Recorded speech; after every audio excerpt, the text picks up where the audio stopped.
Salaam Pops. Walaikum salam, son. How are you, Dad? Alhamdulillah, I'm very well. You? You look good, Dad. Look good. Thank you Look very fresh much. always. My dad's always a stylish guy. Jazakallah, thank you. What's going on, people? It's your boy FND and FND Senior. Second week, second podcast. The first podcast, I had a lot of positive feedback, Dad. I know you haven't seen it all, but I get a lot of DMs. Right, okay. I know the comments isn't, there are not many comments, but Right. I'll show you the DMs afterwards. A lot of DMs. Okay.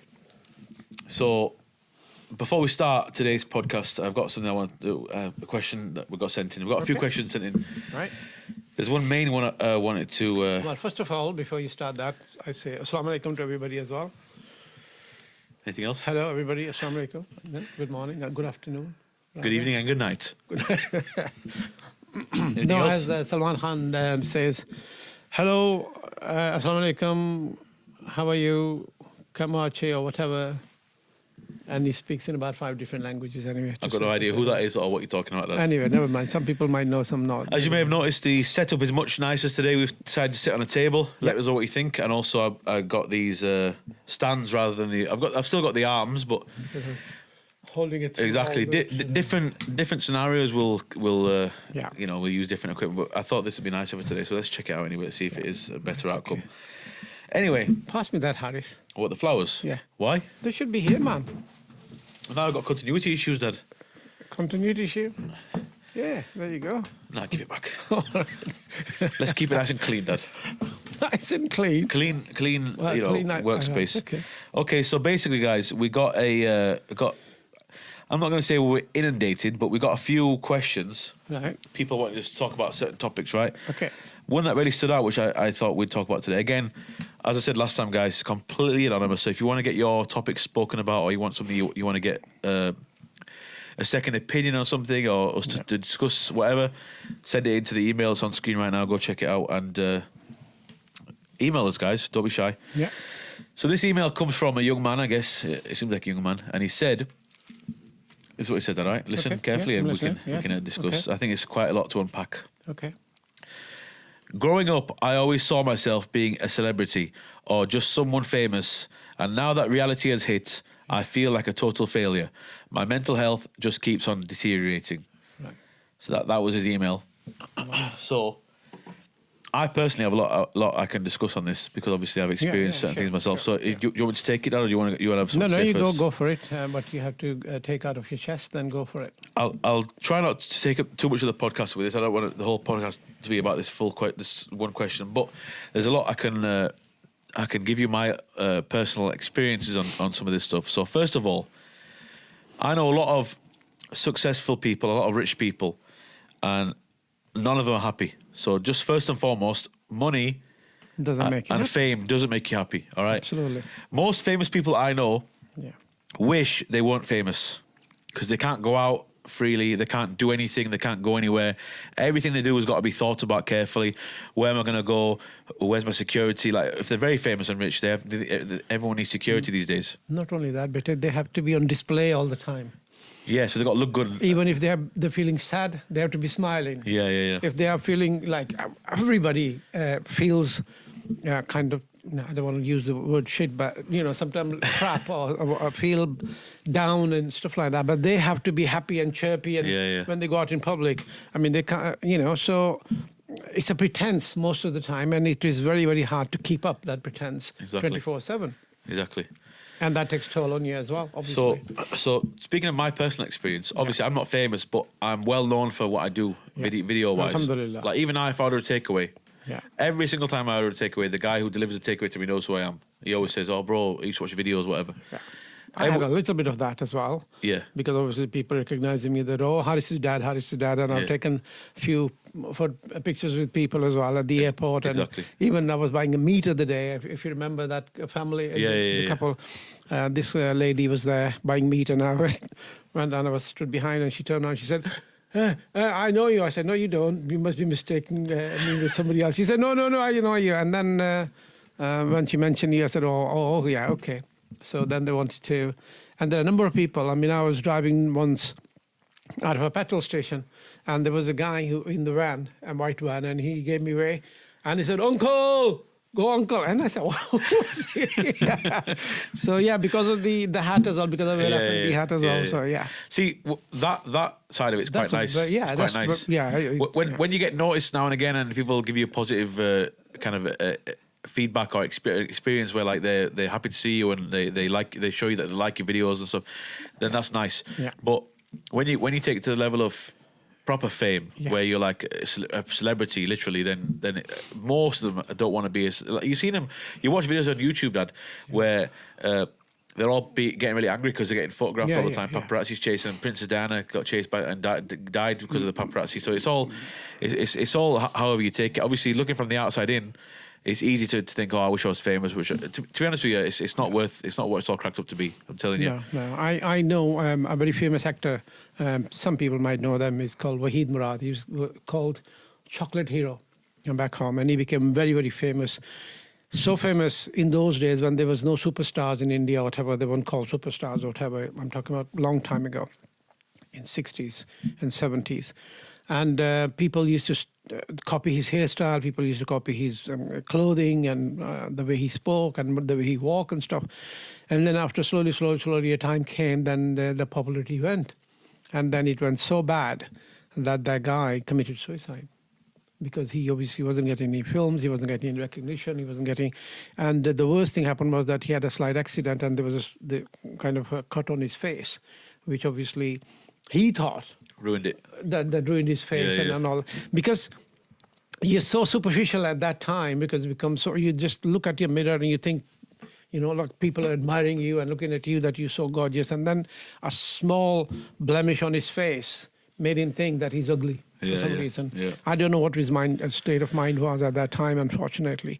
But yeah, that can happen to people. So you have to be very humble. You have to be down to earth. You have to be grounded. It helps a lot that if you're grounded and if you're down to earth. Some people who just go with, I don't know how to say in English, but some people who just, they kind of slide down the slope, that it affects them really, really badly. Yeah. But if you can be solid on your ground, and you know your background, where you come from, where the origin is and stuff like that. Remembering these kind of things, and being solid on your beliefs and stuff as well, can help people.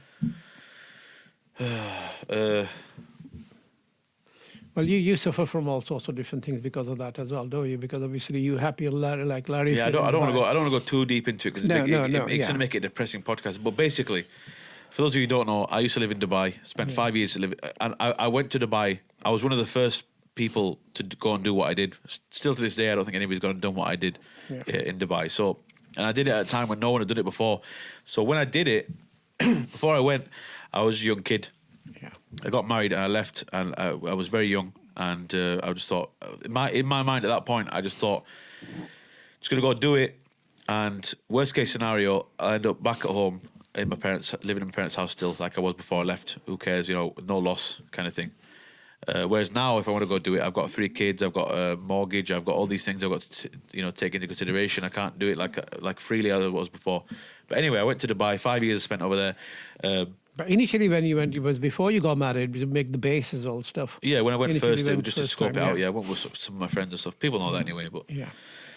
So obviously, I experienced a very good life over there, and my dad saw it every time you and Mum came out. I had a bigger car, had a bigger house.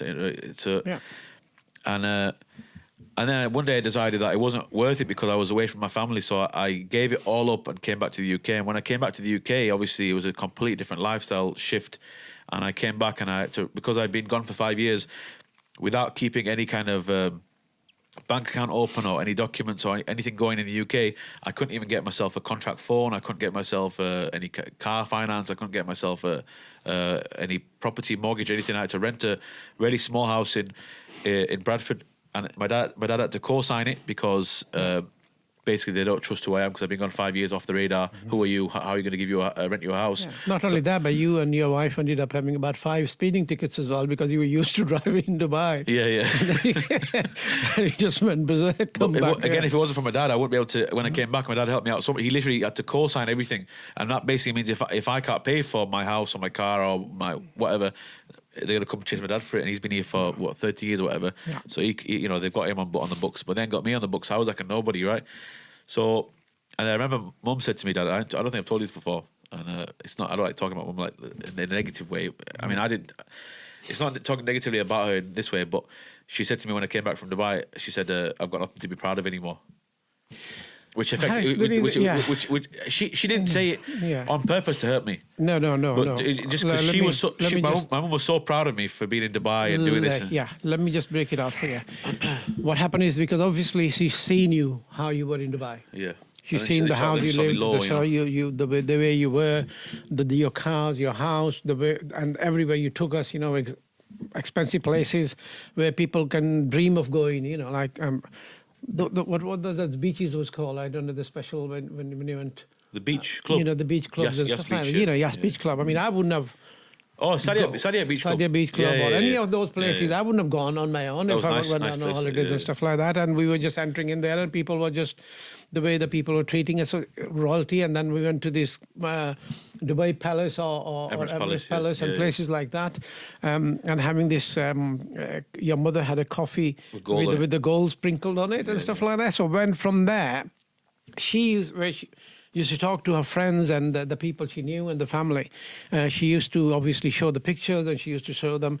And then when you came in, unfortunately, because you came in such a hurry and all that without any planning, that you lost everything. You had to sell your furniture. You bought expensive furniture. And that I remember for pennies.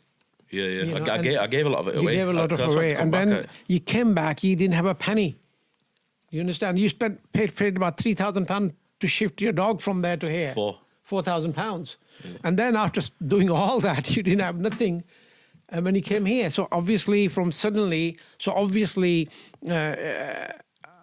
not for herself, but she affected her.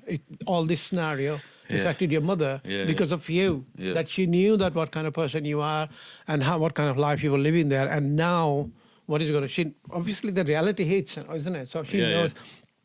Like I try to explain to you things all the time because of experience. So your mother had all that experience in life, so she knew that life is going to be that easy here. When she said it, it hurt me, but not because she didn't try to hurt me by saying it. Yeah. But my whole thing from being young to now, even now. My whole thing is to make you and Mum proud. Yeah. Always was. Whenever you came over there, I did everything I could possibly to make you proud. Yeah. So when she said to me when I came back, I've got nothing to be proud of anymore. No, it's stung like a little that. bit, you know what I mean? But I did take it. It's like that because the way she said it is a completely with a different mindset.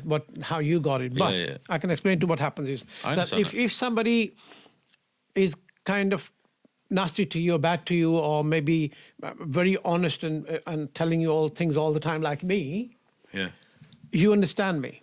But your mother always praised you and never, ever said anything to you. Yeah. So just one little tiny thing if she said... hits like a bullet. It hits you like... absolutely. So I know where you're coming from, but this is not how she meant. She meant thinking about all that, how it's going to affect you in the future, because she could judge how it is your life is going to be here until you settle yourself again like you did in Dubai, because it wasn't easy. So that's what. It's just, and then because of that, I want to talk about your cousin as well. Your cousin went through the same thing, which I was surprised because when I came back from Dubai, and I had to reality hit, and I was back in the UK and not making much money, and I was living in a small house, and I was rubbish car, which was a broken piece of crap car, and it was complete opposite of how I was living for the past 5 years. Yeah.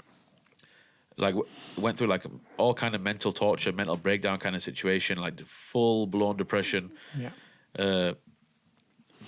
Nothing I'd ever experienced before, and there's no help for that. Nobody cares because you've lived the high life. You've come back. Everybody's having their own difficulties. And issues. No one cares about your personal difficulties. But they might care, but they don't know how to. Like for example, people who are depressed and.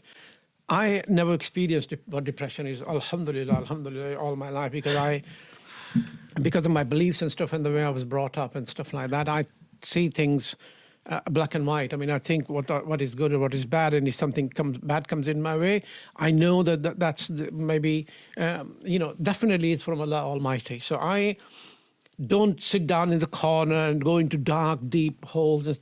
Alhamdulillah, nothing happens. But to people, it happens.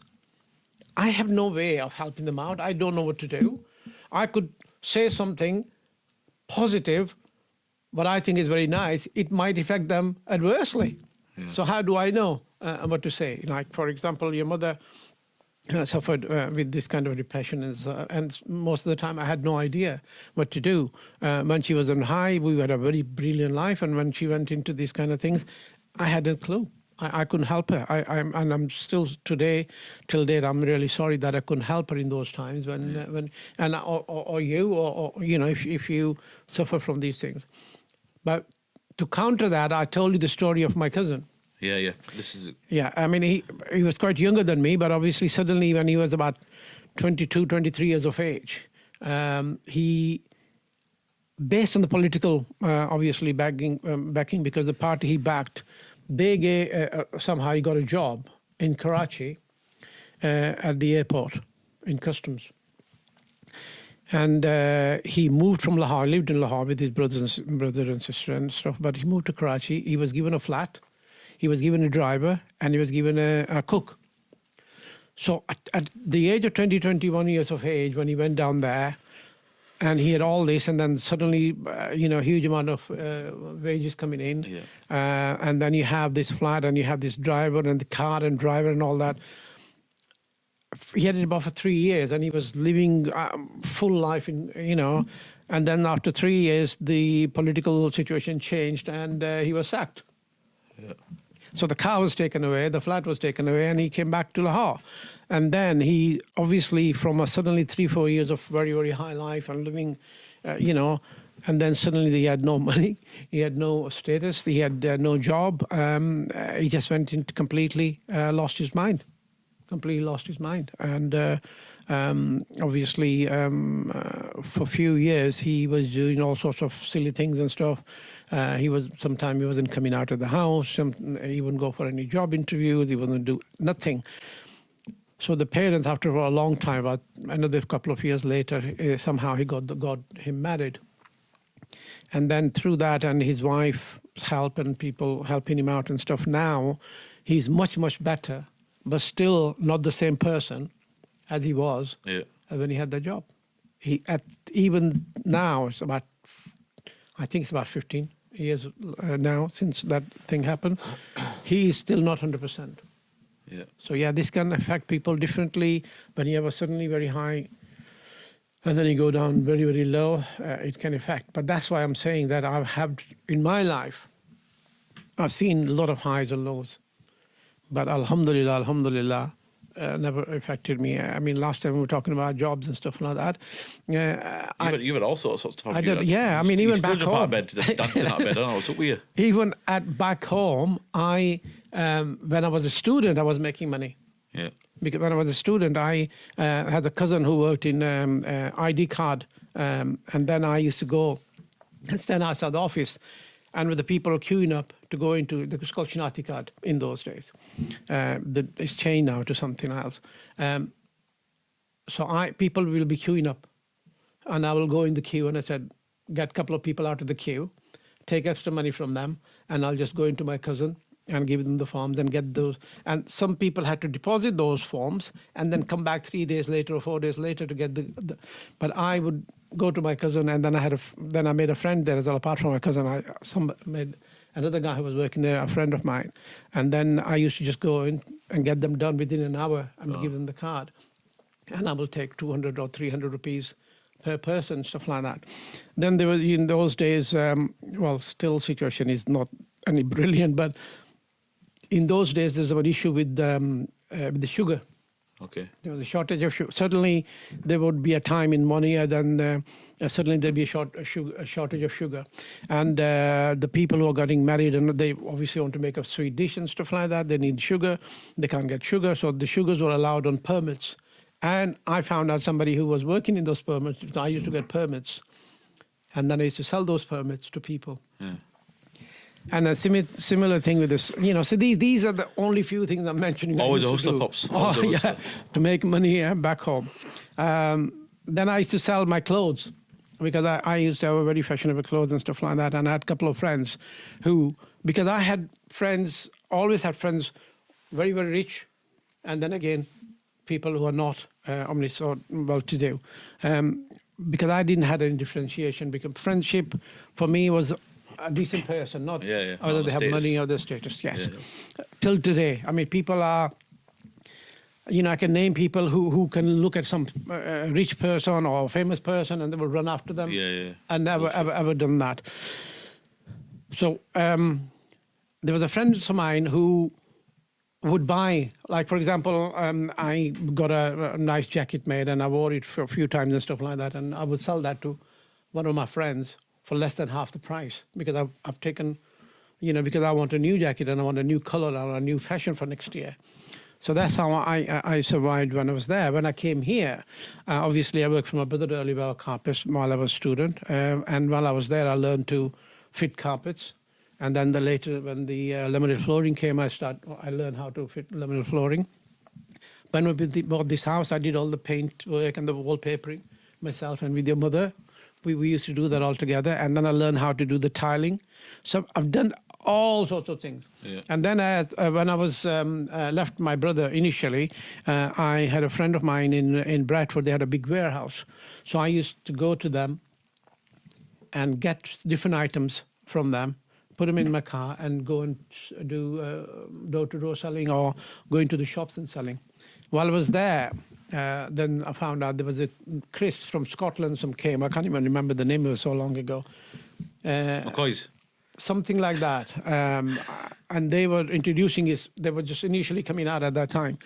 So I got hold of that company and I then used to get the boxes of them in my car and I used to go and sell to the shops.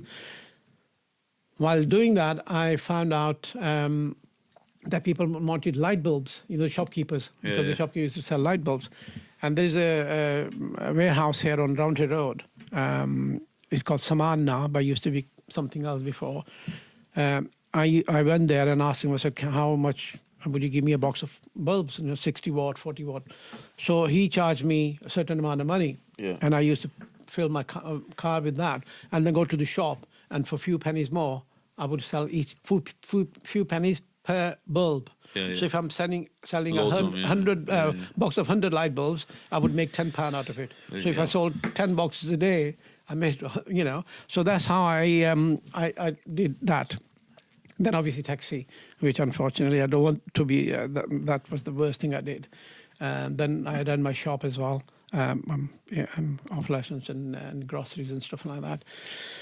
And then finally I got the Leeds City Council job, and from very low level to increase to when I retired, alhamdulillah, at a very decent, reasonable place as well. So what's your plan now that you're retired? Any plans, Pops? Right. Okay. Yeah. I've taken it easy for a month because I only retired on the 31st of December. I am definitely going to look for a part-time job somewhere. Not nowhere. I haven't a clue, but I am going to. But I've been given a few suggestions and I didn't like any of those suggestions at the moment, to be honest with you. One of the suggestions was to work in a supermarket. No, I don't want to do that. The other suggestion was to, a friend of mine does that. I mean, he's very good, but I can't do it because of, I've done it for 30 odd years with my daughter, looked after my daughter Zara. This guy works full time, but also at weekends he looked after a couple of disabled children. He takes them out to cinemas and swimming and plus things like that. Sorry, it's a lot of hard work though, does it? Yeah, but I've done it. I've done it with my daughter. So I've done my bit on that regard. And even if I'm going to do that, I'm not going to do that kind of thing for money. Yeah, do it for you understand? Yeah, for good of my. Yeah, if I can help somebody out, fine, but not because I'm going to get money out for that, because I won't be happy doing that. Somebody said to me, a friend of mine said that there's some jobs, part-time jobs in NHS. I won't mind working in a hospital somewhere, Doing people, what though? Trolling people up and down? No. But those people who deal with ordering medicine and stuff like that, making the stock is enough stock in there, in an office job, like kind of that kind of thing. Or if you mess up that, you kill somebody. It's dangerous slipping. Well, I'm not gonna administer the medicine. I'm not gonna. No, Harris. To have it's a completely different thing to give somebody medicine or to make sure that we got enough stock. Why do you go work in like a pharmacy or something? These pharmacy. Yeah. Because you got family who works in pharmacies. But a lot of people are but none of them has a shop as pharmacy. They're not their own, but they can maybe get you in there as like a pharmacy assistant. Yeah. I don't know. Yeah, no, you can't be a farmer. Now, right, okay. The other one is the job center. Doing what?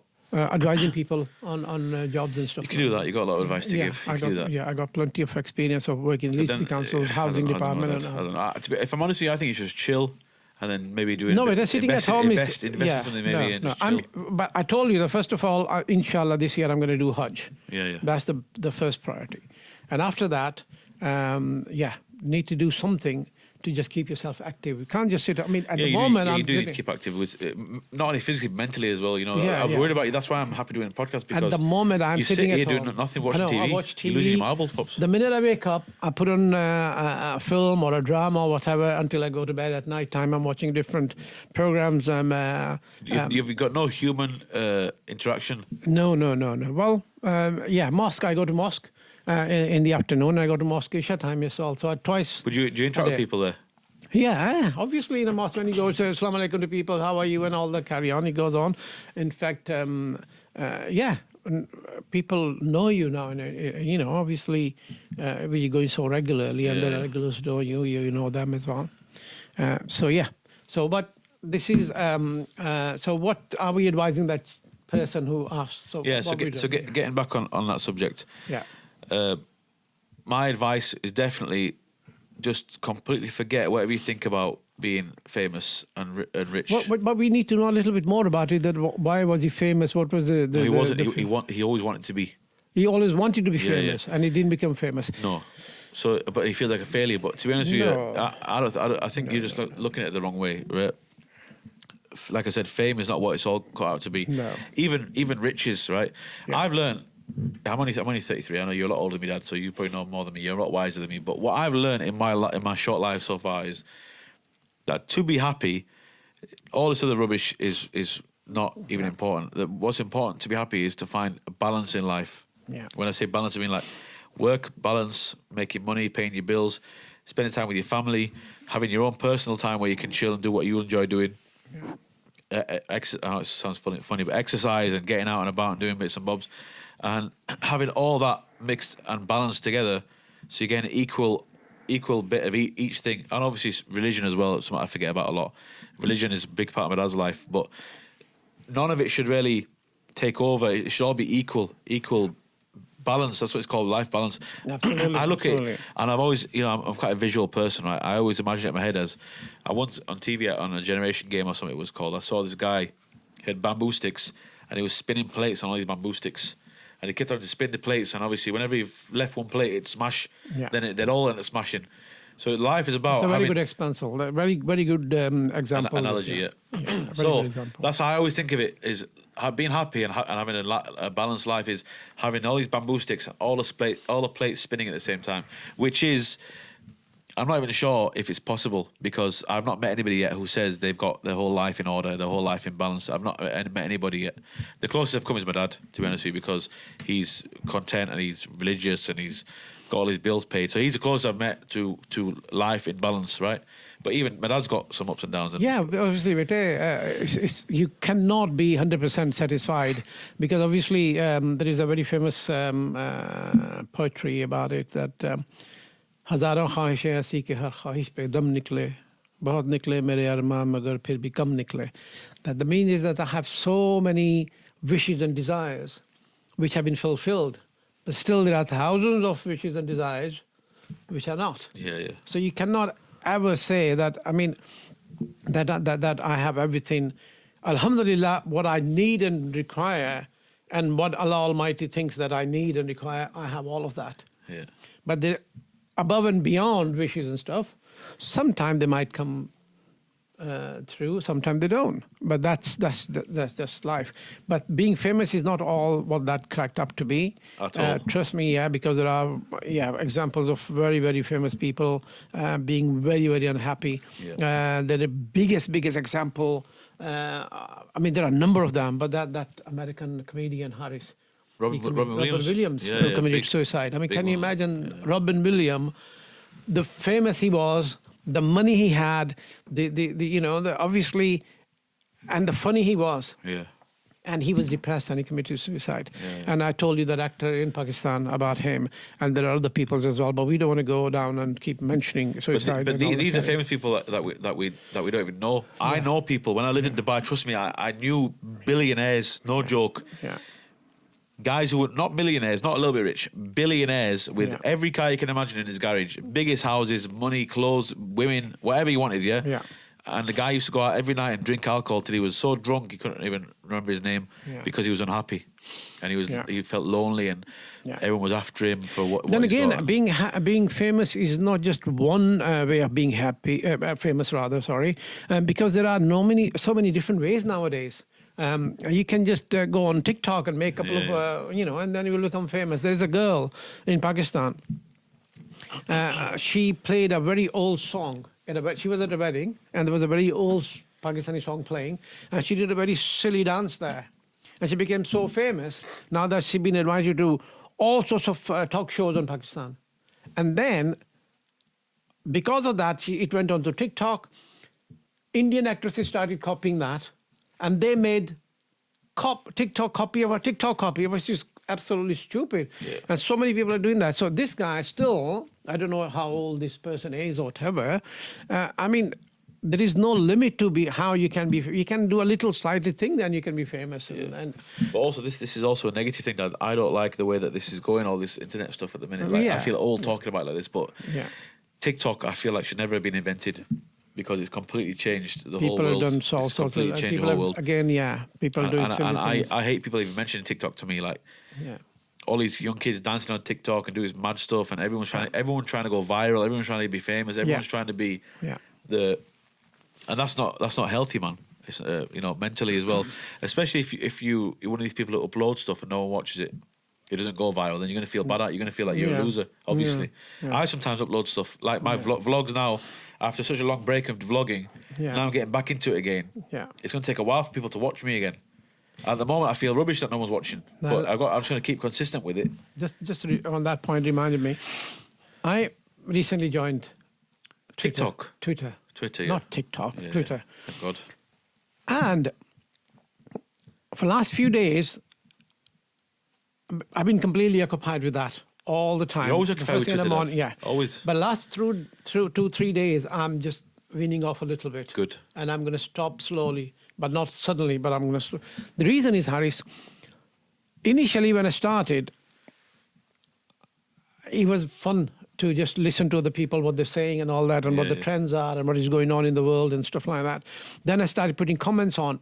And when I started putting comments on, one of my comment got, Harris, 7,000. Whoa. 7,000 liked, and about 150 people checked my profile, detailed profile and stuff like that. And I thought, oh my God, what a buzz. And then last about 2 weeks or 3 weeks, and there is about 2 or 3 or 4 people, and I'm suddenly feeling... You feel sad, don't you? Not depressed. Sad, though. But I'm thinking... What's going on? It's not. Trust me, it's weird. And I thought, no, this is not right. This kind of thing can't put me in depression. I'm telling you. So that's why I am not going to bother with this any longer. But I mean, I'm going to slowly, because I still want to keep in touch, and I know. And there are about, aside from 1, 2, 3, I got about 55 or 60 people who are following me now. Yeah. When there are people who have millions followers and 2 million followers and all that carry on. And I'm just very surprised at who these 60 people are, 55, 60 people are, and what are they right in their mind to be following me? Why are they following me? But the thing is, because sometime what I do is then there is a funny tweet from somebody, and then I retweet it with my comment on it. And that has got a lot of likes and a lot of people come on that. So yes, I mean, these kind of things are dangerous, Harris. Yeah. As you said, these are very dangerous. Even I, on a daily basis, I think maybe I should come off all social media because I put so much effort into putting videos out, and if they don't get enough likes, I feel like like this guy said, I feel like I'm a failure as well. I feel like I'm a.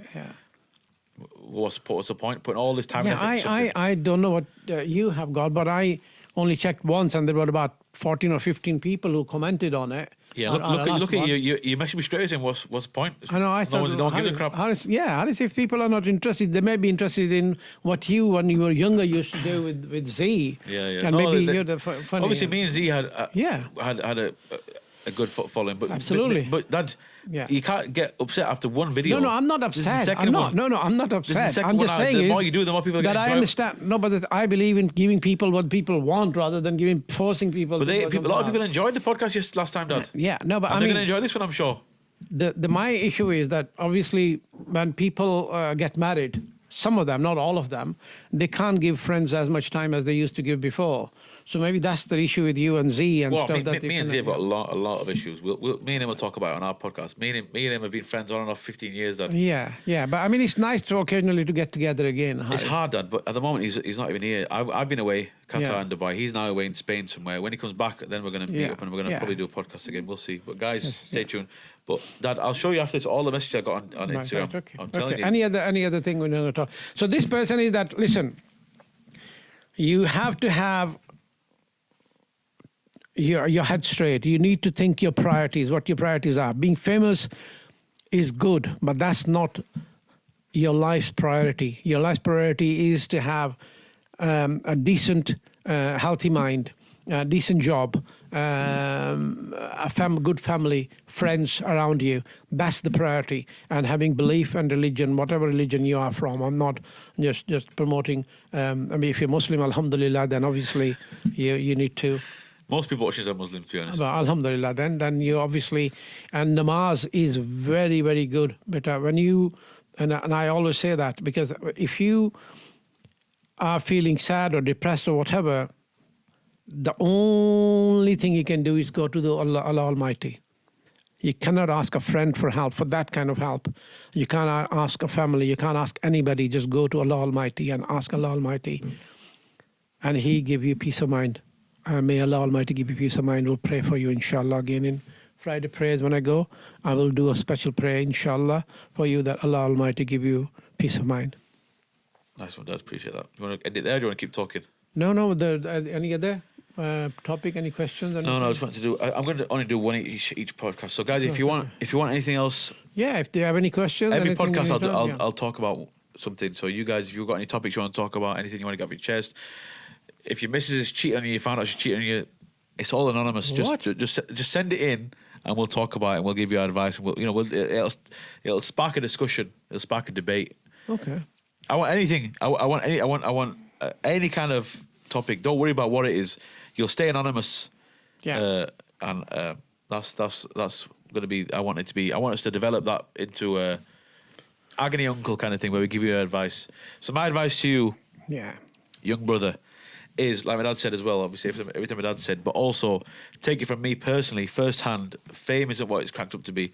Money obviously is nice, having money is nice, doing nice things, spending it on. I just went on holiday recently and had a really good holiday. I spent loads of money. I made that money in Qatar during the World Cup, and I straight away splashed it in Dubai. And my dad hates me doing that kind of stuff. My dad likes me to be more money manageable. Money management. You know, I'm not very looking after your finance, looking after your pennies. Yeah, I'm not good at that. My dad's an accountant. He's brilliant. We're looking for money. My dad can make nothing and make it into something. Like literally, how good my dad is. Like he's brilliant at saving money. I'm horrible at it. So if I make money, I'm not. Harris, I spent where it needs to be spent. Yeah, but I like to blow it, Dad. No, son. Because I have always. I make it one hand out the other. You know what I mean? Yeah. No, I believe in not, like, for example, I'm going to give you a little example here. When I obviously worked in council and I went out with people and friends and white people to restaurants and stuff like that, I was just amazed the amount of food that we'd order. Yeah. And I've known you as well and other people do that. Yeah, I believe. Time while you're eating, you know what I mean? No, son.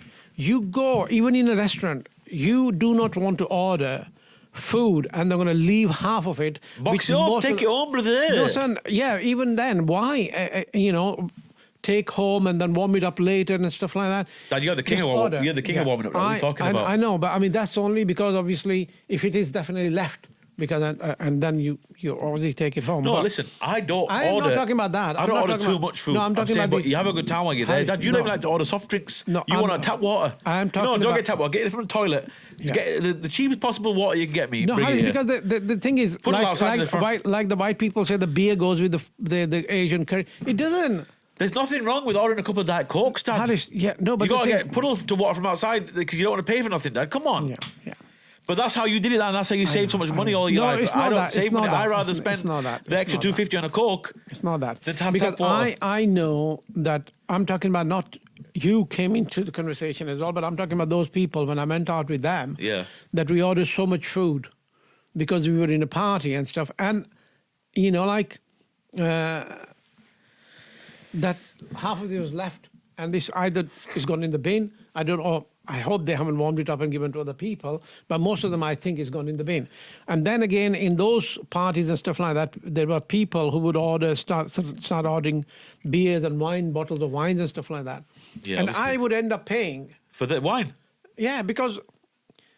So for example, you say that's not for me. I don't drink it. No, okay, but pay for that. No, because that's how they did it. Like for example, the bill came to 350 quid.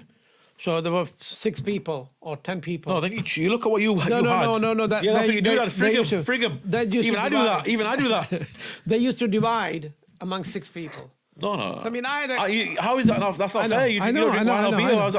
But this is how they did it. You got bugged off there, Pops. And I wasn't going to sit there among all these people and complain that. Get the calculator out. You work out. I had a curry and I had a Diet Coke. Get lost, mate. I'm not paying for your wine. That's what you say. No, I didn't do that. Well, you should have done. That's your own fault, Dad. I'm sorry.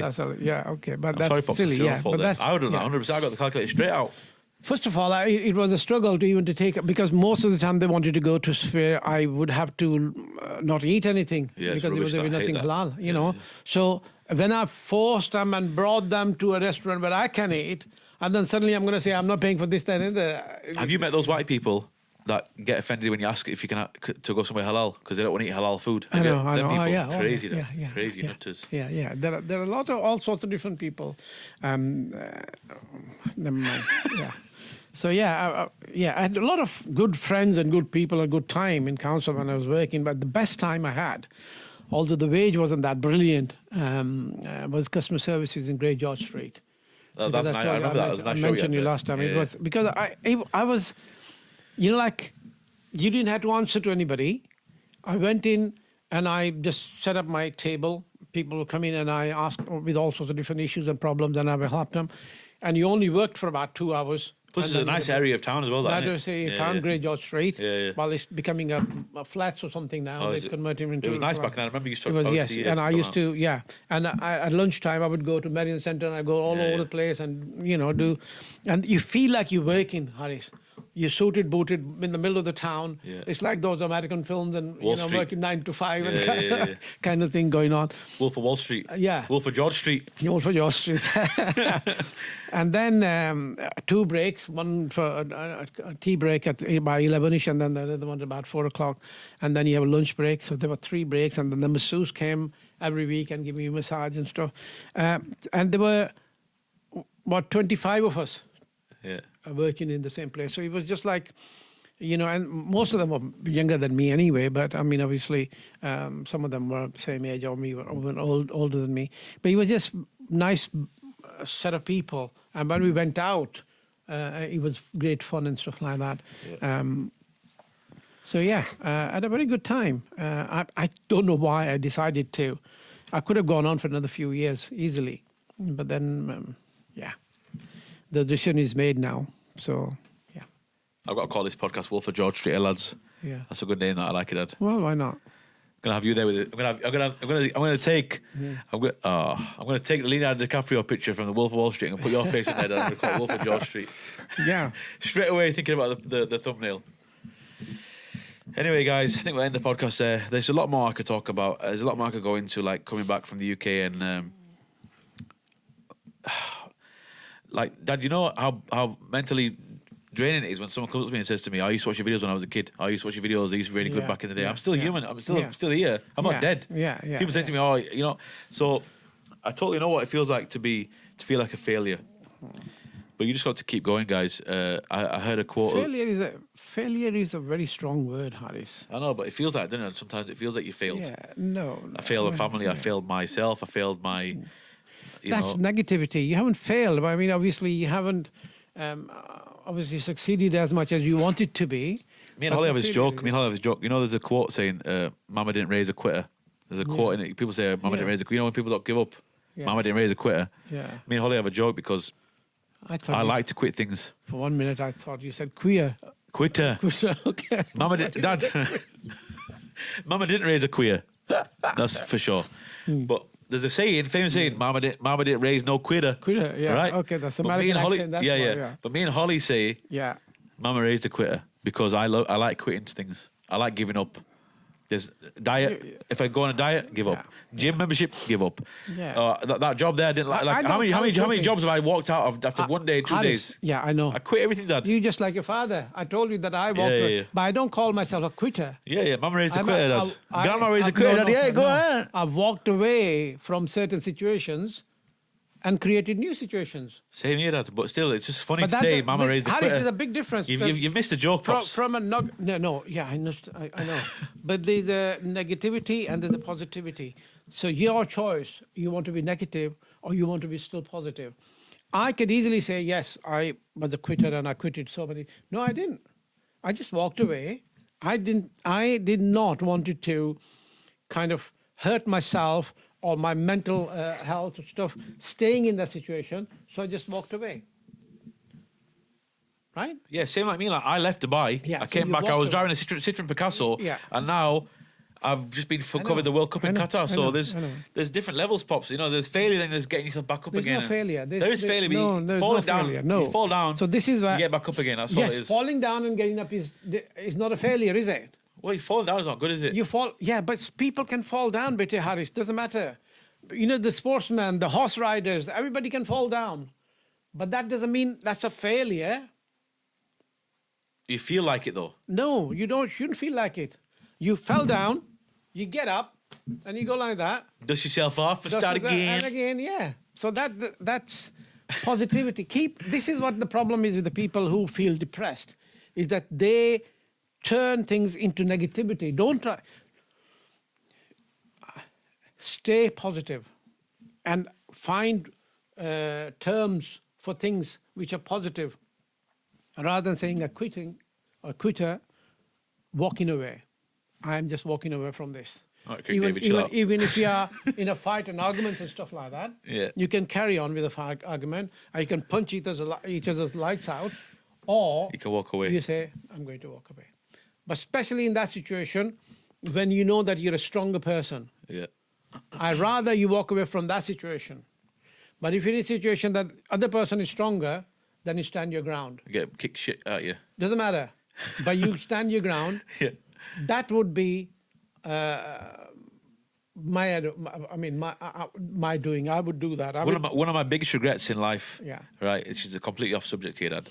One of my biggest regrets in life, and I don't know where this came from, is me feeling too scared to do things when I got confronted by people all my life. Yeah, from school. I wish I would. I tell I drill it into my sons now. Not my daughter so much, but my sons now.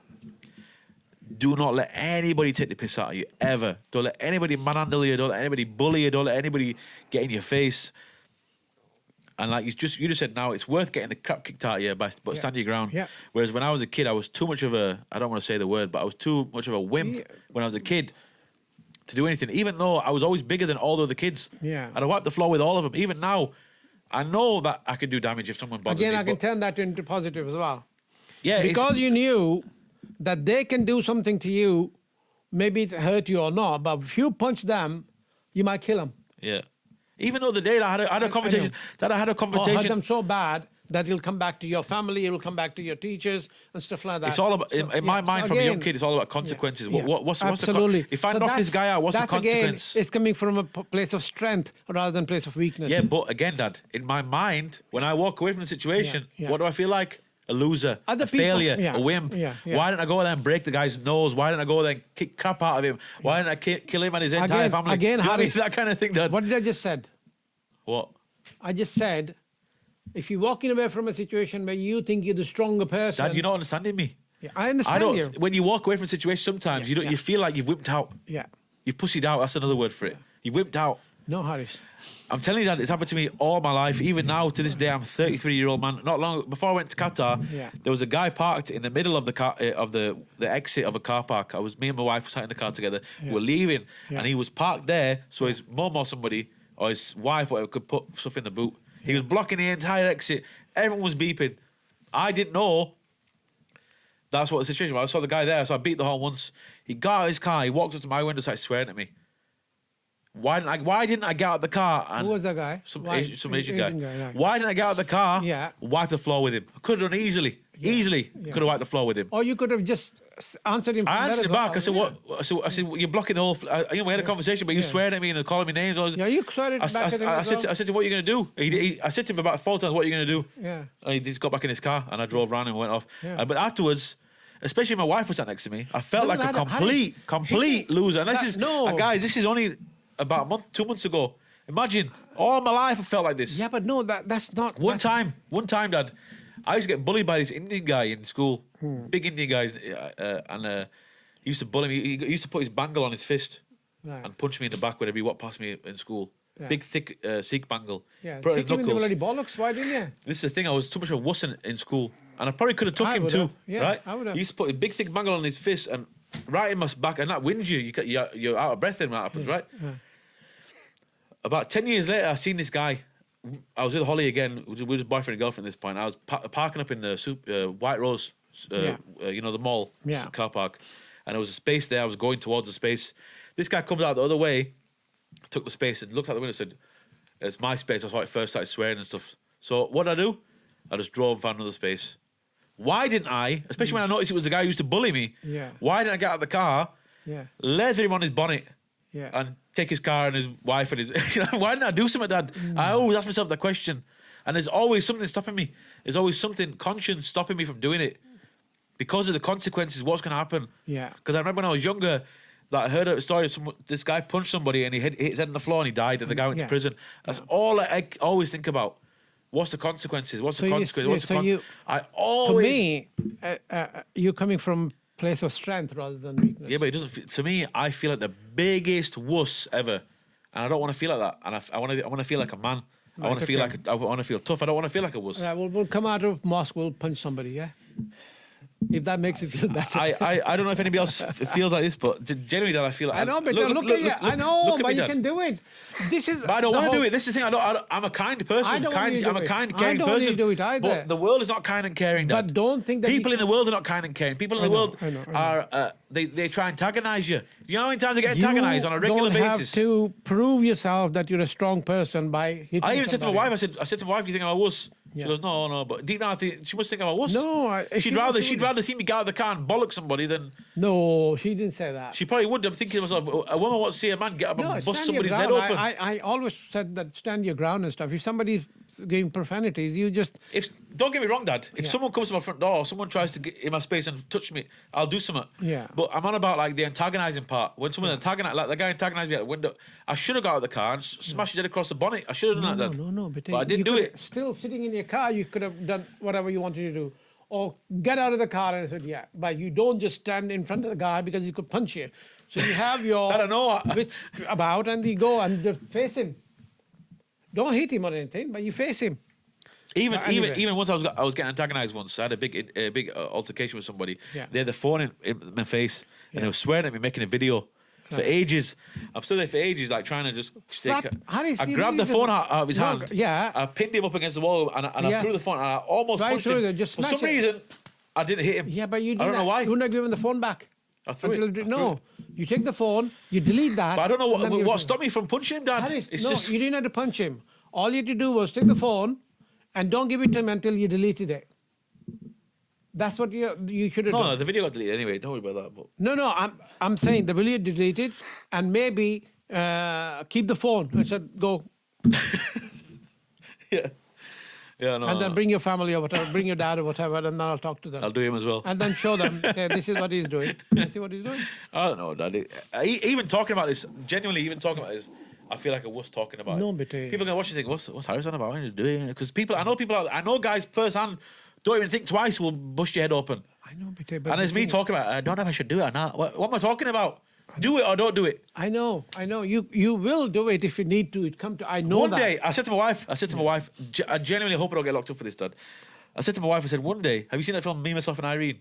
No. Jim Carrey, Me, Myself and Irene, one day just snaps. I've heard of it, yeah. One day just snaps. Right. I said, Holly, I feel like I'm a kettle boiling inside. Yeah. And I feel like all these things throughout my life, all these... Pent up anger is going to come out. Mum dying, Zara dying, you eventually going to go one day. All these things are just little notches, right? And one day, we're going to take a flipping machine gun. Yeah, good.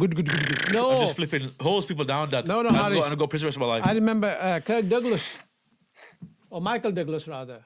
Whoever it is, go on. Yeah, he's a clerk in an office and all that with a tie and...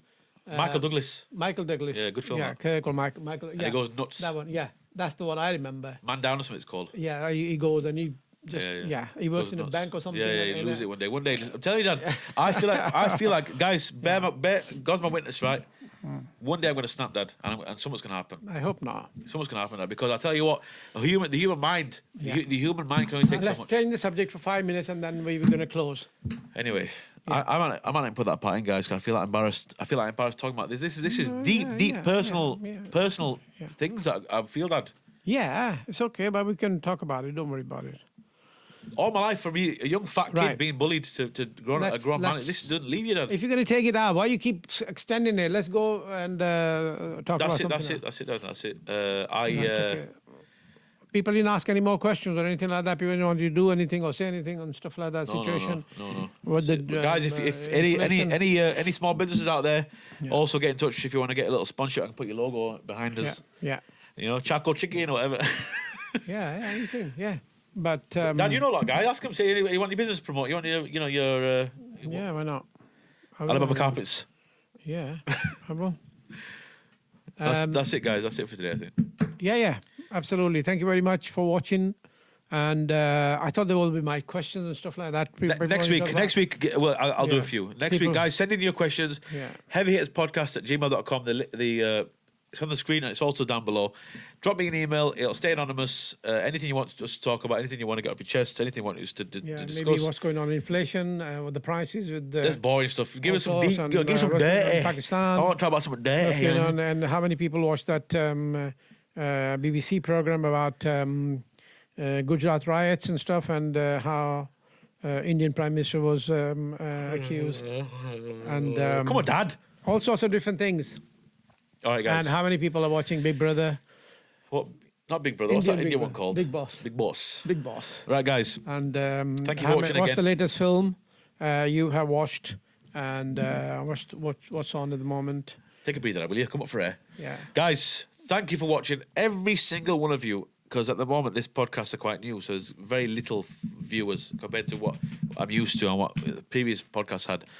Every single person that's clicked on this video and watching it, love and appreciate all of you, because you guys are real supporters and you mean a lot to me and my dad as well. So thank you very much. Please feel free to share it with any of your family and friends who you think you might enjoy it as well. And we'll see you guys same time, same place next week. Every Wednesday at 6 p.m. there's a podcast. Every Friday at 6 p.m. there's a vlog. Please show your support, guys, and we'll see you guys next week. Dad, I want to leave the podcast by saying I love you. Love you too. I appreciate you. And let's go to mosque. Inshallah. Alhamdulillah.